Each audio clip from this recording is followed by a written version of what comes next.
Hey there. Subscribe to my channel. And also press this bell icon.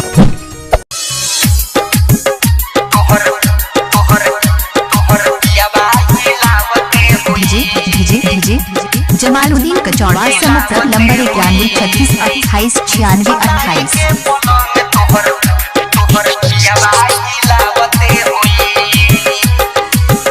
हमारे याद नहीं आवत होई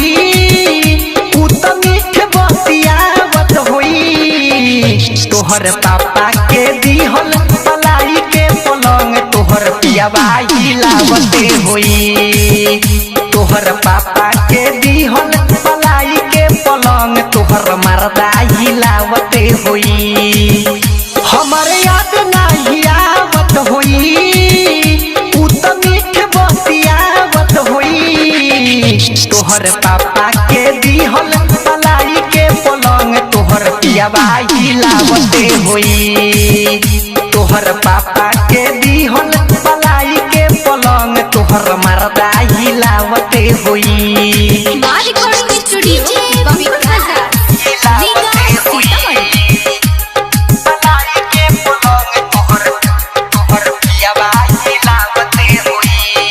जमालुद्दीन कचौड़ा भूल गईलू सारा प्यार कुआर के चल गईलू तीर दिलवा पर मार के मजलत बारू गोरी खूब ससुरार के जब से भइलू तू अपना भातार के भूल गईलू सारा प्यार कुआर के चल गईलू तीर दिलवा पर मार के मजलत बारू गोरी खूब ससुरार के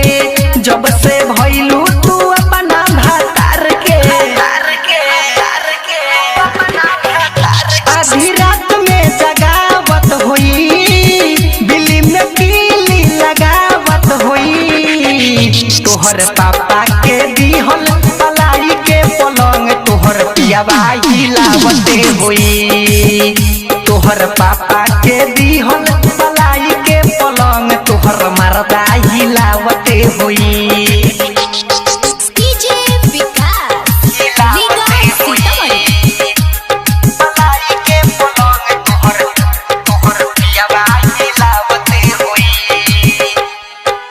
राइटर अबिया के याद ना कोइलू देवानंद हाथी से शादी रचैलू जवानी के छानी पर हम के चढ़ैलू ससुरा में जाके भातार वाला भइलू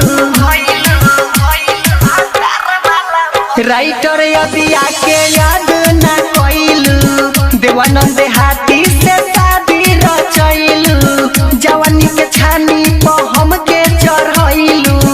ससुरा में जाके भातार वाला भइलू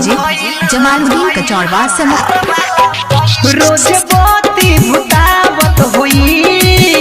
उ त संगे सुतावत होई तोहर पापा के दिहल पलाई के पलंग तोहर पियावा हिलावते होई तोहर पापा के दिहल